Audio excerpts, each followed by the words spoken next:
Hello, everyone, and welcome. I'm Mark Janish. This is the From the Bench podcast for September 28th, 2017. Over the next few episodes, we're going to explore the NFL, the culture of protest in sports, and is the NFL being co-opted and hijacked by various political elements in American society. Now, my intent initially was to do a 60-minute podcast because I have lots to cover. But unfortunately, due to some circumstances, which I won't go into at this time, I'm going to give you about 20 minutes. And then we're going to come back in some future podcasts coming up, probably tomorrow and maybe Saturday's special edition. We're going to talk about the NFL right now. I think it would behoove everyone to understand some of the elements that are at play here. One of them is we need to understand why Colin Kaepernick was protesting. He was protesting police brutality based on situations in Ferguson, Missouri, based on situations in Baltimore, Maryland, and based on situations in Dallas, Texas. He chose to protest by not standing for the national anthem. Then after consultation with his handlers, advisors, and maybe some military personnel, he chose to take a knee. And 1 year later, we have various other actors trying to equate protests that didn't start out this way with disrespecting the flag and disrespecting the country. And to my mind, some of these points are valid. We're going to look at those in a little bit later podcasts. But tonight I wanted to just deal with the NFL first.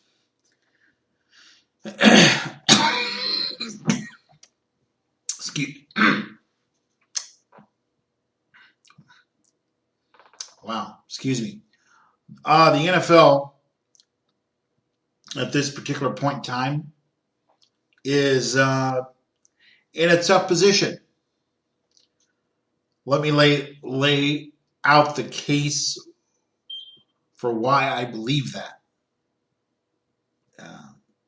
First of all, the NFL makes approximately $9 billion a year based on advertising revenue, product on the field, sales of jerseys, NFL Network, and so forth. The point being that the NFL, being such a worthy conglomerate, wants to protect their shield. Unfortunately, with the situation with Ray Rice, Greg Hardy,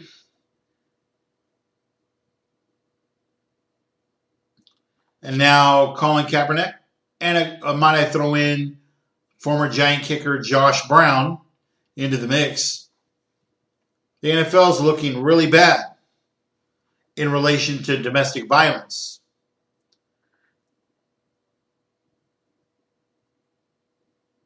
In relation to handling of the Ezekiel Elliott case. Now, Ezekiel Elliott has taken the Dallas Cowboys to court.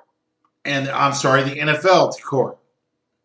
And was complaining about the process whereby he was disciplined with a 6-game suspension, which he is not serving while it's under court appeal.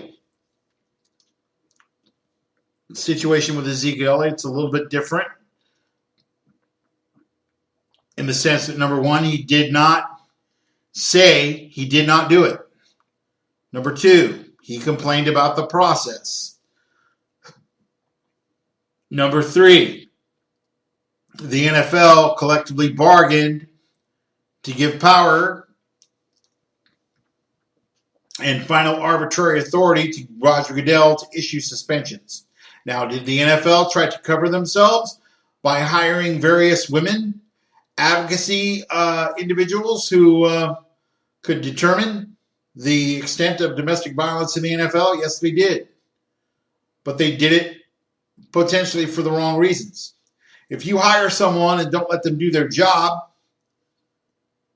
adequately, or you just hired them as a figurehead to say you're doing something to cover up what's really going on in the network, the ownership network of the NFL, and you're doing it just to cover your tracks and be impressive to a fan base that you need to buy those jerseys,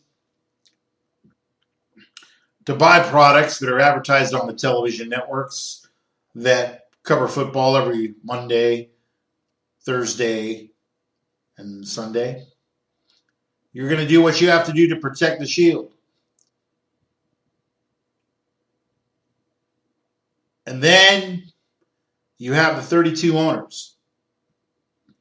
The Robert Krafts of the world, and the Jerry Joneses of the world, and the Stan Kroenkes of the world, and the Alex G. Spanoses of the world have continued to enable Roger Goodell to be in his position. Remember, Roger Goodell was hired by the owners and answers to the owners, and his ultimate job is to represent the owners in all things NFL. Has he done a good job? Yeah, for the most part. Just signed a new contract. I think it's going to be running through 2020, if I remember correctly. Roger Goodell is there to promote the brand, make sure that the NFL's public image is squeaky clean, which it is not. And we'll probably at a later point in time talk about CTE and the dangers of that for young players, especially those in the high school ranks and even in the smaller local football leagues or city football leagues that you might see younger children play in. I have an issue with that. The NFL must be very, very careful now. The NFL owners need to understand they're in a tough position. Many of them, including Jerry Jones, who is not my favorite owner, but I will say this. He's very good at convincing people of his stand and extracting money from them. Just ask the folks in Arlington that have to pay for parking to go into Jerry's World, his palace, all that America's Team stuff. But it is interesting that the cultural divide we're seeing is along issues of the politicization of the NFL. The politicization of the NFL did not begin with Colin Kaepernick, and it's not going to end with Colin Kaepernick. It's not going to end with players taking knees. However, the NFL is violating its own rules by requesting and encouraging that players stand in uniform, carrying their helmets to the right or to the left, on the left or right hip, as they stand for the flag. But after Colin Kaepernick, I think the NFL needs to make a decision. I'm glad I wasn't here to see Jerry Jones bow his knee. Because on the one hand, Jerry Jones needs the fine people of Texas, and they're good people, most of them, The fine people of Texas values aren't New York values. They're definitely not West Coast values. They're rooted in religion, rooted in some level of decorum, and in some level a Christian foundation, I guess, if you could say that. And they're not going to put up with this wishy-washy, politically correct garbage that the rest of the country is going to put up with. That's why Jerry Jones had to say to his fan base and to his players, hey, we want you to stand for the national anthem, but it didn't necessarily work out that way. So we have now a protest that the NFL needs to identify. The NFL must identify what they're going to do. Is this a protest about President Trump and his comments, which were out of line, inappropriate? But I need to say this. There are a segment of Americans across the dinner table, across the restaurant table or the barroom table, in the barbershops of America where sports is discussed, who side with President Trump in his sentiment, not his words, but the idea of them. And that is where this great cultural divide and the political divide has now morphed into this peace, love, and unity theme. Because the public education system has morphed into a politically correct, multicultural circumstance where students are being not taught but indoctrinated with a lot of anti-Americanism, anti-country. America is evil.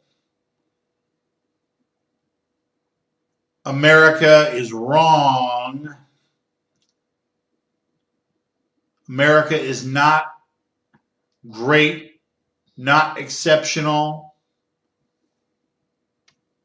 It's almost like over the last 37 years, we've morphed into a multicultural, politically correct society where everything is a go in the name of academic freedom, including the teaching of religion on campus and the promotion, tacit promotion of religions that are not necessarily common to the culture of the United States. Now, we live in a melting pot. We live in a society that is pluralistic in many ways, but we must understand in this case, the NFL is run by predominantly very wealthy, very high profile, predominantly Caucasian owners. Now, ironically, the NFL union, probably 75 to 80% black, African American, what have you. Okay? That established, you have a segment of black America that believes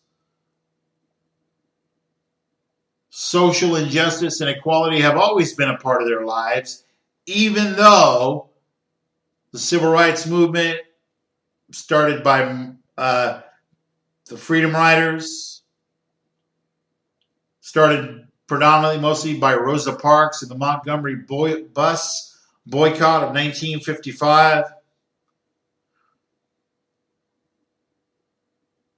has fomented now into movements that are not based on facts, but emotion.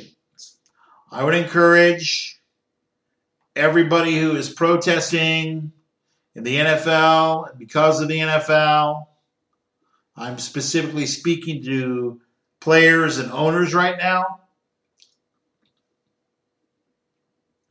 I'm going to ask you to do one thing as a white American, proud supporter of this nation, respecter of the military, and honoring the flag by standing hand over heart, etc. Do me a favor and define your protest. Until you do that, all the so-called social progress and social so-called justice is right now being hijacked by people who have their own agendas, who may want to see the sports community divided and or destroyed, or both. We need to be sensitive to the fact that the NFL was never the place for social engineering. Sports is sacred in the sense that we could see teams made up of very different races come together and perform. But unfortunately, there are segments of our society that don't want to go ahead and see people prosper, whether they be black or white. I believe there's a segment of society based on chronic traumatic encephalopathy, CTE, who want to see football banned and out of business. So what I'm saying is, define the protest. You have the right to peaceful protest under the Constitution. But there are places where social engineering will not be effective. One of them is the United States military. One of them is the sports fields of America. Because of the politicization of the game in the NFL, there's a certain segment of society that will, number one, always believe that you're disrespecting the flag. So they will withdraw their money, they will withdraw their viewership, they will withdraw their support, and advertisers will not be able to charge the NFL with the money that they seek to charge, because they can just say, hey, your viewership is down. That means we reach a far less significant number of people by television. So that's what's going to happen.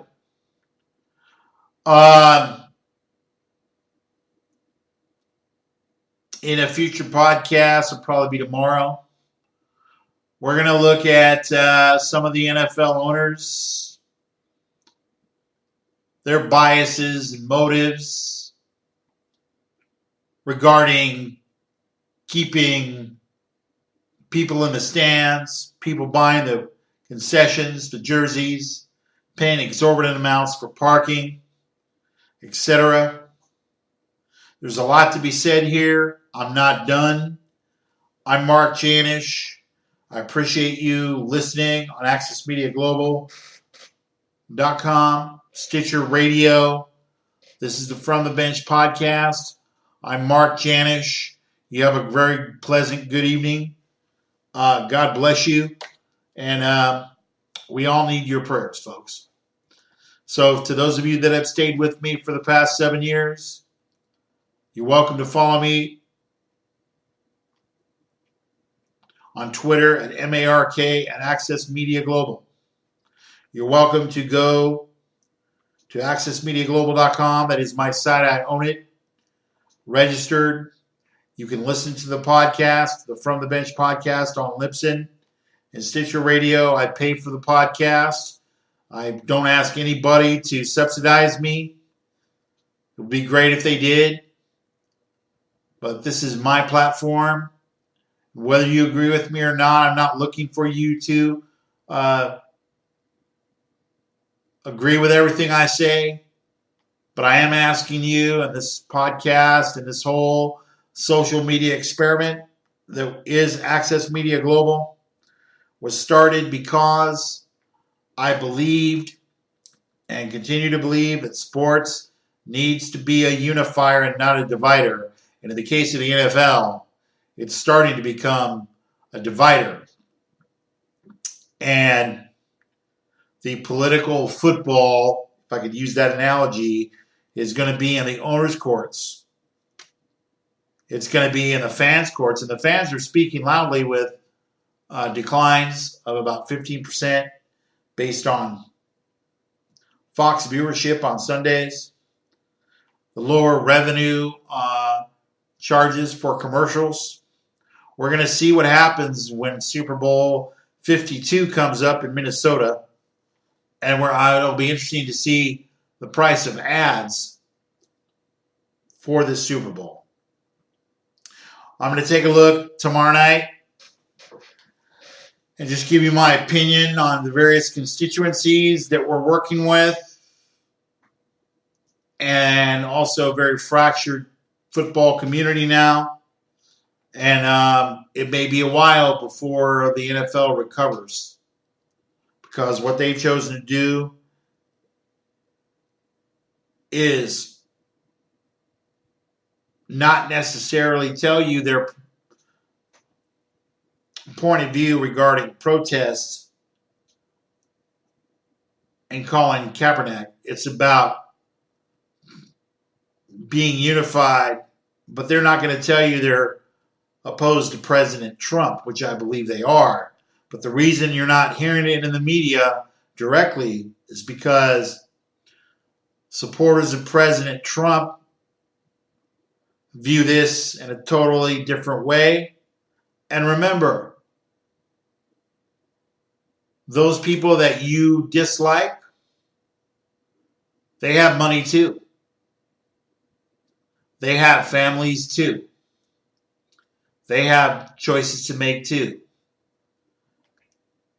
And just as you would make a choice to kneel or stand for the flag, many are making choices not to return to football, not to invest 3 to 6 hours on a Sunday afternoon watching the gladiators of a once great sport see things morph into a political statement. Because in the United States, we don't go to games, we don't enjoy the sports games on Sunday or Saturday or during the week, Major League Baseball, NBA, etc., to have a political discussion. We get together around our favorite athletes, our favorite teams, and for the love of sports.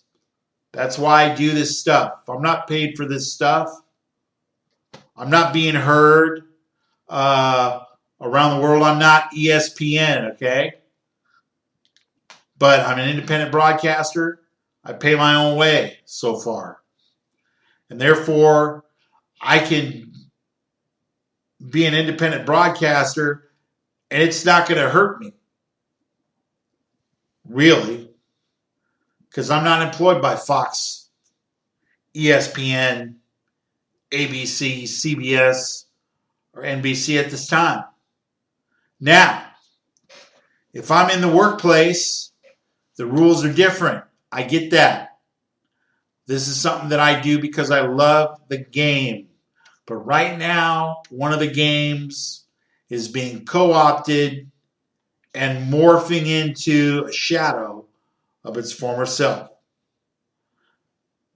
We'll see you tomorrow night. This has been the From the Bench podcast for September 28th, 2017. I'm Mark Janish, your host and founder of Access Media Global. God bless you. God keep you. And as I said a few moments ago, we all need your prayers. Thanks for listening. May God bless you.